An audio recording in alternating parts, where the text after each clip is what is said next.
Hello everyone. आज के इस लेक्चर में हम एनसीबीआई का एक टूर करेंगे और अंडरस्टैंड करेंगे कि असल में एनसीबीआई है क्या और उसके अंदर किस तरह से हम न्यूक्लियोटाइड, जीन या प्रोटीन के सीक्वेंस को रिट्रीव कर सकते हैं और उसको किस किस तरह से इस्तेमाल कर सकते हैं। तो फ़र्स्ट ऑफ़ ऑल हम गूगल पर आकर एनसीबीआई सर्च करते हैं तो हमारे पास इस तरह से इंटरफ़ेस ओपन हो जाता है। एनसीबीआई असल में है क्या? ये एक डेटाबेस है जो बायोलॉजी से रिलेटेड डिफरेंट प्रोफेशंस में जिसको यूज़ किया जाता है। जब भी हमें जीन, प्रोटीन, न्यूक्लियोटाइड या हमने सीक्वेंस एनालिसिस करना होता है या हमने कोई एसएनपीज़ ढूंढने होते हैं, तो इट टोटली डिपेंड्स कि हमारा वर्क किस तरह का है। तो अभी हम बेसिक अंडरस्टैंडिंग करेंगे कि इससे हम किस तरह से डाटा को रिट्रीव कर सकते हैं। तो सबसे पहले हम क्या करेंगे, इससे इधर से हम न्यूक्लियोटाइड को सिलेक्ट करेंगे। इसमें बहुत ज़्यादा ऑप्शंस हैं, उसमें से हम न्यूक्लियोटाइड को सिलेक्ट करेंगे लाइक दिस, और इधर हम अपने पसंद का जीन ऑफ इंटरेस्ट इनपुट करेंगे। तो जैसे ही हम सर्च पर क्लिक करेंगे हमें ये डिफरेंट रिजल्ट्स देखने को मिलेंगे। अभी बहुत ज़्यादा रिजल्ट्स हैं। You can see 22,000 221344। तो अब हमें अपनी पसंद का हीमोग्लोबिन चाहिए, या हमें मैसेंजर आरएनए चाहिए, या हमें जीनोमिक डीएनए चाहिए, और उसके अलावा हमें लेट से हमारी रिसर्च ह्यूमंस के ऊपर है, तो हम क्या करेंगे। तो हमारे पास डिफरेंट फ़िल्टर्स हैं जिनको हम यूज़ कर सकते हैं। ये इस साइड पे लेट से हम होमो सैपियंस पर क्लिक करते हैं, तो अब हमारा जो रिज़ल्ट है वो सिर्फ होमो सैपियंस यानी ह्यूमंस से रिलेटेड आएगा। उसके अलावा हम इस साइड से देख सकते हैं कि हमें अगर जीनोमिक डीएनए चाहिए, हमारा टारगेट डीएनए है, आरएनए है या क्या है, तो उसके अकॉर्डिंगली हम इधर से सिलेक्ट कर सकते हैं। लेट से हमें चाहिए मैसेंजर आरएनए, तो हम इधर मैसेंजर आरएनए पे क्लिक करेंगे। उसके बाद अगर हमें चाहिए उसकी रेफ सीक्वेंस, इसके बारे में चले हम फर्दर बाद में देखेंगे। हमें न्यूक्लियोटाइड सीक्वेंस चाहिए, वो हमने ऑलरेडी उधर से चेक कर लिया है। Sequence length, release date, revision date, अगर इन सब चीज़ों के अकॉर्डिंगली हमें न्यूक्लियोटाइड चाहिए तो हम इधर से उसको सिलेक्ट कर सकते हैं। तो एनसीबीआई हमें वही रिज़ल्ट्स देगा। तो लेट्स से हम इनमें से कोई चूज़ कर लेते हैं। लेट्स से हम इसको चूज़ करते हैं, फर्स्ट वाले ऑप्शन को। तो पहले देखते हैं कि हमें ये कौन कौन सी इन्फॉर्मेशन प्रोवाइड कर रहा है। पहली बात तो ये कि होमो सेपियंस है और हीमोग्लोबिन है, प्रोटीन। इसके सब यूनिट अल्फ़ा 2, 4 चेन्स होती हैं उसकी, तो अल्फ़ा 2 से रिलेटेड उसकी चेन है। और ये एक मैसेंजर आरएनए है जिस तरह से हमने इधर सेलेक्ट किया था। इसके अंदर कितने बेस पेयर्स हैं, 5, 7, 6, और ये लीनियर मैसेंजर आरएनए है। उसके अलावा ये उसका एक्सेशन नंबर है, ये उसका जीआई नंबर है। एक्सेशन नंबर ये एक स्पेसिफिक नंबर होता है जो किसी भी सीक्वेंस को प्रोवाइड किया जाता है बाय एनसीबीआई। उसके अलावा अगर हमने इसका प्रोटीन सीक्वेंस देखना है तो हम यहाँ से देख सकते हैं। अगर हमें इससे रिलेटेड पेपर्स देखने हैं तो हम इस पर क्लिक करेंगे पबमेड पर, और इसकी टेक्सोनॉमी देखनी है तो इधर हम क्लिक करेंगे। ये सब चीज़ें अभी हम डिटेल में भी देखेंगे। और ये 3 डिफरेंट फॉर्मेट्स हैं जिसमें हम इस सीक्वेंस को देख सकते हैं। तो वन बाय वन हम इनको चेक करते हैं। लेट्स से हम सबसे पहले देख रहे हैं FASTA sequence. This is a FASTA sequence, बहुत ज़्यादा यूज़ होती है रिसर्च के अंदर, बिकॉज ये एक प्लेन टेक्स्ट होता है। जब भी हमें जस्ट सीक्वेंस रिक्वायर हो तो हम फास्टा सीक्वेंस को यूज़ करते हैं रिसर्च के अंदर। चाहे हमें उसे की अलाइनमेंट करवानी है या उसका एनालिसिस करना है या उसका कंपैरिजन करना है, तो हम फास्टा सीक्वेंस नॉर्मली यूज़ करते हैं। इस फास्टा सीक्वेंस के 2 पार्ट्स होते हैं। फर्स्ट वन इसका आइडेंटिफायर होता है जिसमें इससे रिलेटेड इंफॉर्मेशन होती है। ये हमेशा ग्रेटर देन के साइन से स्टार्ट होता है और उसके बाद आइडेंटिफायर होता है, जिस तरह से मैंने इसको हाईलाइट किया है, और उसके बाद इधर से लेकर इधर ये सारा का सारा जीन सीक्वेंस है यहाँ तक। ओके, अब देखते हैं कि इसके आइडेंटिफायर में कौन कौन सी इंफॉर्मेशन है। फर्स्ट वन, इसका हमें एक्सेशन नंबर इधर जेन बैंक नंबर गिवन है और साथ में .1 जो लिखा हुआ है ये एक्चुअली उसके वर्जन को रिप्रेजेंट करता है, यानी ये फर्स्ट वर्जन है उसका। उसके अलावा ये ऑर्गेनिज्म है जिसके अंदर ये प्रेजेंट है, और क्या इन्फॉर्मेशन है कि इसके अंदर म्यूटेशन प्रेजेंट है, ये हीमोग्लोबिन का स्ट्रक्चर है, मैसेंजर आरएनए है ये, और ये कंप्लीट कोडिंग सीक्वेंस है। समटाइम्स पार्शियल कोडिंग सीक्वेंस भी प्रेजेंट होती हैं, तो इट टोटली डिपेंड्स कि हमारी रिसर्च क्या है और हमें रिक्वायर क्या है। तो ये फास्टा सीक्वेंस है जिसको हम मोस्टली रिसर्च के अंदर यूज़ करते हैं जब भी हमें एनालिसिस करना हो। उसके बाद हम देखते हैं कि जेन बैंक सीक्वेंस क्या है। जेन बैंक सीक्वेंस ज़रा डिटेल्ड हमें इंफॉर्मेशन देता है इस पूरे सीक्वेंस से रिलेटेड, और ये वो सारी इंफॉर्मेशन है। शुरू कहाँ से होता है कि जेन बैंक नंबर गिवन है, ये पहले भी उस फास्टा वाले सीक्वेंस में भी गिवन था।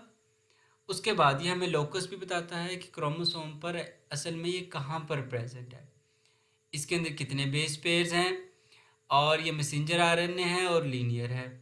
उसके अलावा किस ऑर्गेनिज्म के अंदर प्रेजेंट है, इसके अंदर म्यूटेशन है, और उसके अलावा मैसेंजर आरएनए है, और ये कंप्लीट कोडिंग सीक्वेंस है।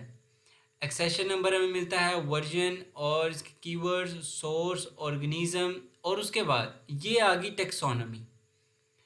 ये टेक्सोनॉमी है जिसमें हमें बताता है कि इसका जो ये किस किंगडम से यूकैरियोटा से बिलोंग करता है। उसके बाद आगे चलते चलते उसकी स्पीशीज़ क्या है इसका हमें, उसके बाद ये जो रेफरेंस है ये एक्चुअली में रिप्रेजेंट करता है कि ये कहाँ कहाँ पर ये सीक्वेंस रिपोर्ट हुई है।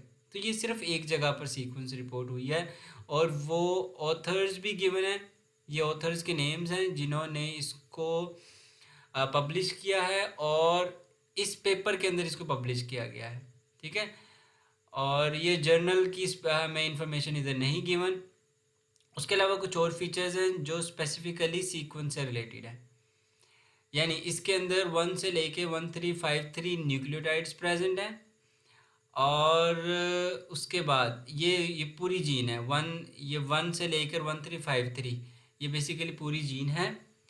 उसके अंदर जिस तरह से हमें पता है एक पूरी की पूरी जीन मैसेंजर आरएनए में कन्वर्ट नहीं होती, उसके अंदर 5 prime UTR regions and 3 prime UTR regions present होते हैं, यानी रेगुलेटरी रीजन्स इन शॉर्ट।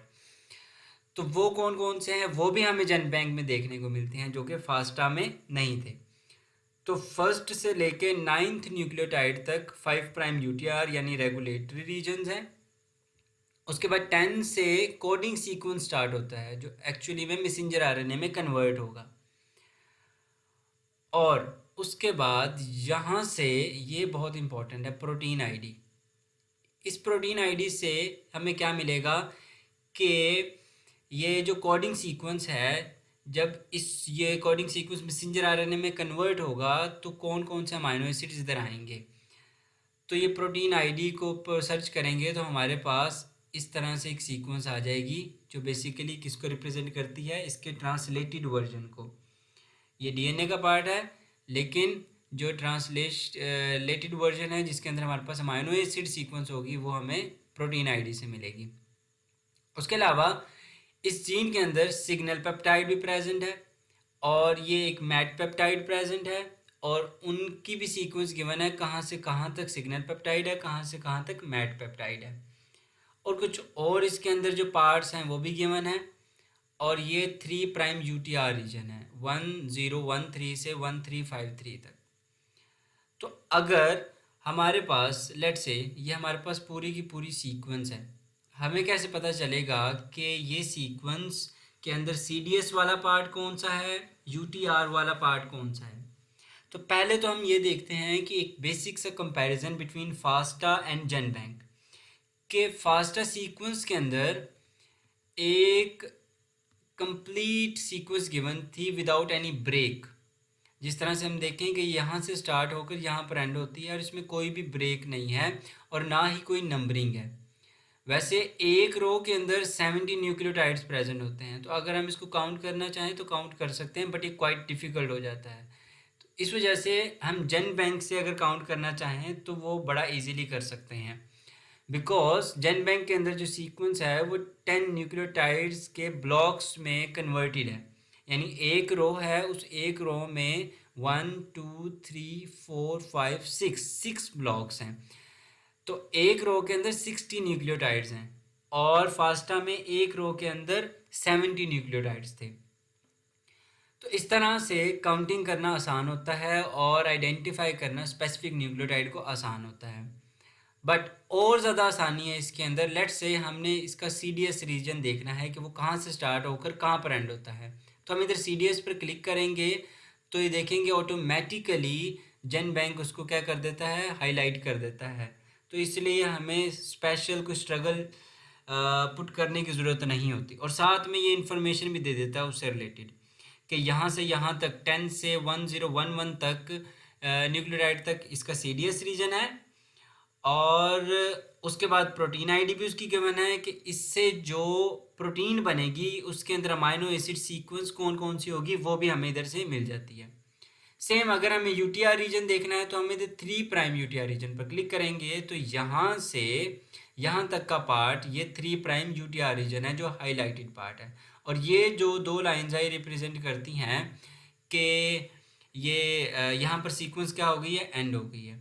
उसके अलावा यही काम हम इधर से भी करवा सकते हैं। लाइक अगर आपको जीन को हाईलाइट करवाना है तो पूरा का पूरा जीन यहाँ पर हाईलाइट हो जाएगा, बजाय इसके कि आप बार बार ऊपर नीचे जाएं। स्क्रॉल करने के बजाय हम डायरेक्टली इधर से देख सकते हैं कि हमें क्या चाहिए, इसका सोर्स लेट से चाहिए तो वो पूरा का पूरा क्या हो जाएगा, हाईलाइट हो जाएगा। ये पूरी की पूरी सोर्स है, और उसमें अगर हमें सिग्नल पेप्टाइड चाहिए तो सिग्नल पेप्टाइड हमें यहाँ से मिल जाएगा। ये वाला सिग्नल पेप्टाइड था और इससे रिलेटेड इन्फॉर्मेशन यहाँ ऊपर भी गिवन थी। ये सिग्नल पेप्टाइड की इन्फॉर्मेशन हमें इधर गिवन है। तो ये है जेन बैंक सीक्वेंस जो हमें एक डिटेल्ड ओवरव्यू देता है related to our desired you can say gene और प्रोटीन, और you can say messenger RNA sequence. उसके बाद आती है ग्राफिक्स व्यू। रिसर्चर्स फास्टा या जेनबैंक देखने से पहले अपने जीन ऑफ इंटरेस्ट का ग्राफिक व्यू पहले देखते हैं, ताकि एक पिक्चर जनरेट हो जाए अपने जीन ऑफ इंटरेस्ट की। यानी जो जीन ऑफ इंटरेस्ट के ऊपर मैं काम कर रहा हूँ मुझे पता चले कि उसका उस जीन के अंदर CDS वाला पार्ट किधर है, उस जीन का 3' UTR रीजन किधर है, 5' UTR रीजन किधर है, उसके अंदर कोई अगर एक्स्ट्रा डोमेन्स हैं वो डोमेन्स कौन कौन सी हैं, या जो कोई एक्स्ट्रा सेगमेंट्स हैं वो कौन कौन से हैं। तो वो सब इंफॉर्मेशन हमें ग्राफिक से मिलती है। एक विजुअल रिप्रेजेंटेशन है ये असल में हमारे जीन ऑफ इंटरेस्ट की। तो जिस तरह से ये वही हीमोग्लोबिन का मैसेंजर RNA का कंप्लीट CDS का ग्राफिकल रिप्रेजेंटेशन है जिसमें हमें ग्राफ्स के थ्रू चीज़ों को एक्सप्लेन किया गया है। तो असल में ये जो ग्रे में ये हमारा पूरा का पूरा जीन है। अगर इसको हम फर्दर देखना चाहें तो हम इस पर क्लिक करेंगे ये ATG पर, जिससे ही हमें न्यूक्लियोटाइड की सीक्वेंस भी दे देगा जिस तरह से अब ये शो हो रही है। उसके अलावा अगर हम इसको दोबारा से जूम आउट करें तो इस तरह से ये दोबारा हो जाएगा। तो अगर हम न्यूक्लियोटाइड का सीक्वेंस देखना चाहते हैं तो हम इसको जूम इन करके देख सकते हैं। उसके अलावा ये जो ग्रीन पार्ट है ये हमें हीमोग्लोबिन के जीन के बारे में बताता है कि ये पूरा का पूरा हीमोग्लोबिन का जीन है। उसके अंदर जो CDS है वो ये वाला पार्ट है। ये हम इसके ऊपर क्लिक करके ये इस तरह से इन्फॉर्मेशन आती है, और उस इन्फॉर्मेशन से भी हम देख सकते हैं जिस तरह से ये CDS है, कोडिंग सीक्वेंस है। और इसके अंदर अगर डिफरेंट एक्सोन्स भी प्रेजेंट हैं, बिकॉज एक जीन के अंदर एक्सोन्स भी होते हैं, इंट्रॉन्स भी होते हैं, वो इन्फॉर्मेशन भी हमें इधर से मिल जाती है। इससे रिलेटेड नहीं है गिवन, बट डिफरेंट और जीन्स के अंदर हमें वो इन्फॉर्मेशन मिल जाती है, क्योंकि ये information gene to gene vary भी कर रही होती हैं। तो जिस बार पर भी हम क्लिक करेंगे हमें उससे रिलेटेड इन्फॉर्मेशन मिल जाएगी। तो ये बेसिकली जो ट्रांसक्रिप्ट आएगी हमारे पास ये उसका रीजन है। इसी तरह से ये कुछ और डोमेन्स इसके अंदर प्रेजेंट है, जिस तरह से ग्लोबिन डोमेन, यानी हीमोग्लोबिन के अंदर एक ऐसी प्रोटीन का स्ट्रक्चर भी है जो डिफरेंट है। ग्लोबिन डोमेन का ये सीक्वेंस है, ओके। इसी तरह से मायोग्लोबिन जो मसल्स के अंदर प्रेजेंट होती है, उसका भी स्ट्रक्चर हीमोग्लोबिन से मिलता है, उसकी भी सीक्वेंस हीमोग्लोबिन के कुछ पार्ट से मिलती है जो इधर रिप्रेजेंट किया हुआ है। तो इस तरह से एक रिलेटेड स्ट्रक्चर्स का कंपैरिजन भी हो जाता है, रिलेटेड जीन्स का कंपैरिजन भी हम इसके थ्रू कर सकते हैं। उसके अलावा ये 3 प्राइम यूटीआर रीजन हैं, ये 5 प्राइम यूटीआर रीजन है। इसको फर्दर भी हम देखने के लिए हम ये अगर इधर क्लिक करेंगे, राइट क्लिक किया हमने इधर, सॉरी, इधर हम इसके ऊपर कर्सर लेकर आएंगे तो ट्रैक लेजेंड पर क्लिक करेंगे तो हमारे पास एक इस तरह का वो एक टैब ओपन हो जाएगा। उसके अंदर सारे कलर जो भी कलर कोड्स हैं उनके मीनिंग्स बताए हुए हैं कि असल में जो ग्रीन कलर है ये किसको रिप्रेजेंट कर रहा है। ये बिकॉज यूनिवर्सल है, ये सारे एनसीबीआई में यही कलर्स यूज़ होते हैं बार बार। तो एक मरतबा अगर हम इनको अंडरस्टैंड कर लें तो हमें बार बार इनसे परेशानी नहीं होगी कि असल में जीन कौन सा है, आरएनए ये कौन सी बार आरएनए को रिप्रेजेंट कर रही है, कौन सी बार कोडिंग रीजन को रिप्रेजेंट कर रही है। तो इधर से हमें एक आइडिया हो जाता है कि जीन कौन सा है, आरएनए कौन सा है, कोडिंग रीजन कौन सा है। और उसके अलावा इसमें और भी बहुत ज़्यादा इन्फॉर्मेशन है जो हम इधर से देख सकते हैं। बट नॉर्मली जो हम लैब्स में यूज़ करते हैं तो वो यही इन्फॉर्मेशन है जो बार बार हम यूज़ कर रहे होते हैं, एनकाउंटर हो रहे होते हैं जिनसे। अच्छा, तो ये बेसिकली क्या है, ग्राफिक्स व्यू है जिससे हम एक ओवरव्यू ले लेते हैं अपने जीन का कि हमारा जीन दिखता असल में किस तरह से है। उसके अलावा अगर हम डायरेक्टली जेन बैंक पे जाना चाहते हैं तो हम इधर से क्लिक करेंगे, जेन बैंक पे चले जाएंगे। और फास्टा पे जाना चाहते हैं तो इधर क्लिक करेंगे, फास्टा पे चले जाएंगे। और अगर हमें अपने इस जीन से रिलेटेड फर्दर कोई इन्फॉर्मेशन चाहिए तो उसके लिए हम क्या करते हैं, हम इधर ट्रैक्स शोन पे क्लिक करते हैं। जैसे हम इस पर क्लिक करते हैं तो हमारे पास इस तरह से एक विंडो ओपन हो जाती है। ये बेसिकली रिप्रेजेंट करती है कि जो आपका ग्राफिक्स व्यू है उसमें आप क्या क्या चीज़ें देखना चाहते हैं। तो अभी क्या क्या चीज़ें हमें शो हो रही हैं वो है सीक्वेंस, उसके अंदर जीन्स कौन कौन से हैं, और मिसलेनियस फीचर्स कौन कौन से हैं, 3 प्राइम यूटीआर और 5 प्राइम यूटीआर, जिस तरह से हमने ग्राफिक्स व्यू के अंदर देखा भी। तो अगर मैं इसका सीक्वेंस वाला पार्ट को अनटिक कर दूं, अनचेक कर दूं, या 3 प्राइम यूटीआर वाले पार्ट को भी अनचेक कर दूं, इसको भी अनचेक कर दूं, और इधर से कुछ नए फीचर्स को ऐड करूँ, लाइक 6 फ्रेम ट्रांसलेशन को मैं देखना चाहता हूँ कि इसके अंदर ट्रांसलेशन का जो सीक्वेंस है वो किस तरह से होगा। या और भी हम इसके अंदर चीज़ें फीचर्स में से ऐड कर सकते हैं, जिस तरह से इनको अभी हमने अनचेक किया है। फिर हम इधर से कॉन्फ़िगर करेंगे तो हम देखेंगे कि किस तरह से हमारे पास एक नया मैप शो हुआ है जिसके अंदर क्या चीज़ है, 6 फ्रेम ट्रांसलेशन है। ये बताता है, पहली बात तो इसके अंदर 2 कलर्स हैं, एक ग्रीन कलर और एक red colour. Green colour start codon को रिप्रेजेंट करता है और रेड कलर स्टॉप कोडॉन को रिप्रेजेंट करता है। तो असल में ये जो पैटर्न्स हैं कि एक जीन इधर से लेकर यहाँ तक बनेगा, और डिफरेंट ORFs होते हैं ना एक जीन के अंदर। तो ये हमें एक स्लाइड सा ओवरव्यू दे देता है कि किस किस तरह से अगर जीन ट्रांसलेट होगी तो वो किस किस तरह से बन सकती है। तो ये फॉरवर्ड वे में भी हैं, ये एरोस फॉरवर्ड वे में कुछ शो कर रहे हैं और कुछ हमें रिवर्स वे में शो कर रहे हैं। तो बेसिकली ये 5 प्राइम से 3 प्राइम तक की लोकेशन को रिप्रेजेंट करते हैं। उसके अलावा हम इस इंफॉर्मेशन में और क्या देख सकते हैं कि सॉरी, हम इसमें से डाउनलोड भी कर सकते हैं कि अगर हमें कोई भी फीचर डाउनलोड करना है, या अगर हमें देखना है न्यूक्लियोटाइड की सीक्वेंस को कि हम किस न्यूक्लियोटाइड की सीक्वेंस पर बात कर रहे हैं, तो यहाँ से ये जो स्केल है ये हमें न्यूक्लियोटाइड की सीक्वेंस बताएगा कि ये 199th न्यूक्लियोटाइड है। इसी तरह से अगर हम जैसे मूव करेंगे और कहीं पर भी किसी भी न्यूक्लियोटाइड को ट्रेस करना चाहें तो हम इसके थ्रू कर सकते हैं। तो ये बेसिकली इंफॉर्मेशन थी रिलेटेड टू एनसीबीआई, जिसके अंदर हमने जेन बैंक, फास्टा और ग्राफिक्स व्यू को अंडरस्टैंड किया।